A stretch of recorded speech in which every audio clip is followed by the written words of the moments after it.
এরপর প্রশ্ন হলো, আমি এক অসহায় মজলুম নারী, আমার স্বামী অস্বাভাবিক রাগ, সামান্য তুচ্ছ বিষয় নিয়ে রাগারাগি করে, মারধর করে, চুল টানাটানি করে। আমি যাতে আমার বাবা মাকে শেয়ার করতে না পারি সেজন্য সে বাইরে যাওয়ার সময় ফোন রেকর্ড অন করে রেখে যায়, অথচ সে মসজিদে নামাজ পড়তে চায়, পাঞ্জাবি পরে থাকে, সবার সামনে ফেরেশতা হয়ে থাকে, বোঝার কোনো উপায় নাই। আমি তার কাছ থেকে বাবা মার কাছে পালিয়ে আসি, সে আমার প্রচুর সাজিয়ে মিথ্যা অপবাদ দেয়, বেশিরভাগ মানুষই তাকে বিশ্বাস করে। আমার কি করা উচিত? এখন আমার জন্য দোয়া করবেন। আমরা দোয়া করি আমাদের বোনকে আল্লাহ তাআলা মুক্তি দান করেন। এরকম বহুত মানুষ রূপী পশু আছে, দেখতে মাশাআল্লাহ, মুখে দাড়ি, টুপি, পাঞ্জাবি, নামাজ পড়ে, মনে হয় যে কথার মধ্যে থেকে মনে হচ্ছে মিষ্টি, চিনি সব স্যাগারিন মনে হয় যে ঝরে ঝরে পড়ে, হ্যাঁ, কিন্তু আস্ত একটা মানুষ রূপী পশু। বাসার ভিতরে যারা আছে তাদের সাথে গালিগালাজ, আঘাত করা, মারধর করা, বকাঝকা করা, তিল হলে সেটাকে তাল বানানো, মিথ্যা অপবাদ দেওয়া, এরকম অনেকে করেন। আল্লাহ মাফ করুন। এই জাতীয় চরিত্র যদি কারোর থাকে, সে ব্যক্তি শুধুমাত্র আল্লাহর কাছে অপরাধী না, সে ভালো মুসলমান আল্লাহর খাতে হওয়ার কোনো সুযোগ তার নাই যদি তার চরিত্রটাকে সে সংশোধন না করে।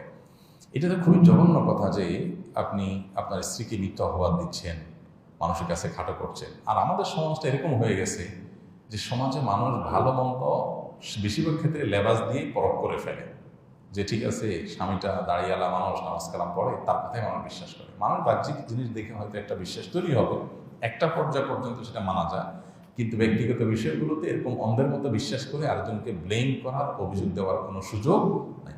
আমরা বেশিরভাগ মানুষই বিবেক বিবেচনা খরচ করি না, বিশেষ করে এই জাতীয় বিষয়গুলোতে আমরা চোখ বন্ধ করে দোষটা চাপাই দিই একজনের পরে। এখন যদি এই ঘটনা সত্য হয়, এই ভদ্রমহিলার কথা যদি সত্য হয়, তাহলে তাকে যারা দোষারোপ করছে কতটা অপরাধী হচ্ছে। একজন নির্দোষ মানুষকে দোষারোপ করা কতটা অপরাধ জানেন?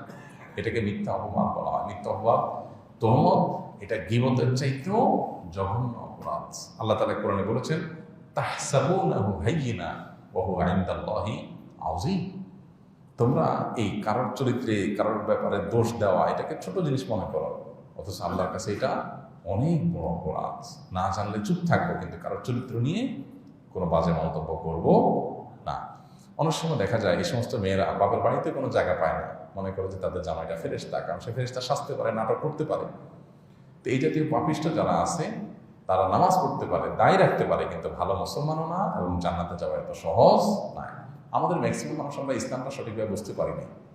খাদ্য মজুত করতেছেন, কৃত্রিম সংকট সৃষ্টি করতেছেন, ভেজাল করতেছেন ব্যবসায়, আবার মাশাআল্লাহ এই লম্বা দাড়ি, মাথায় টুপি, কপালে দাগ পড়ে গেছে, উনি ওমরাও করেন, উনি হজও করেন, হাজির সাহেব মানুষ, প্রায় সময় টিভিতে আপনারা দেখেন, আছে না নাই? ঠিক একইভাবে বাহিরে অনেক ফেরেশতা নামাজি কালামি বাসায় গিয়ে বউয়ের সাথে চাড়ালের মতো আচরণ করছে, আছে না নাই? তো এগুলো কখনো ভালো মুসলমানের চরিত্র না। এগুলোর মানে হলো ইসলামটা আমরা বুঝি নাই। ইসলামটা শুধু লেবেল লাগানোর নাম না, এই লেবেলের নাম শুধু কি না, ইসলামটা বরং ভেতরটাই হলো ইসলামের মূল। যে আমার মনটা থাকবে ফ্রেশ, শুদ্ধ, সুন্দর, মানুষকে ভালোবাসবো, কাউকে কষ্ট দিব না, আমার দ্বারা কারোর প্রতি জুলুম হবে না। আর নবী সাল্লাল্লাহু আলাইহি ওয়াসাল্লাম তো বলেছেন, খায়রুকুম লিআহলি, তোমাদের মধ্যে যে ব্যক্তি তার স্ত্রীর কাছে ভালো, সে আল্লাহর কাছে ভালো। স্ত্রীর কাছে ভালো না, বাহিরে যত ভালো সাজছেন আপনি, আপনি ভালো হতে পারবেন না। আমাদের বোনকে আমরা বলবো, আপনি অবশ্যই বিচক্ষণ বিদগ্ধ মানুষ যারা আছে তাদেরকে পুরো বিষয়টা শেয়ার করেন, তাদের মাধ্যমে সুরাহা করার চেষ্টা করেন, এবং আপনার স্বামীকে কোনো ভালো আরামের সম্পন্ন করেন, তার আখলাকে সংশোধন করার জন্য চেষ্টা করেন, দোয়াও করেন। সেই সাথে যদি কোনোভাবে বিহিত করতে না পারেন, সবর করেন।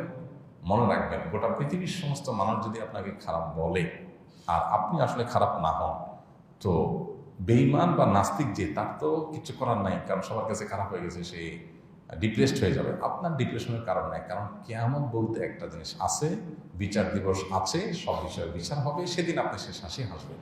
সো একটু অপেক্ষা করেন এবং সবর করেন। আল্লাহ আমাদেরকে তৌফিক দান করুন। আস-সুন্নাহ ফাউন্ডেশন, উম্মার স্বার্থে সুন্নাহর সাথে।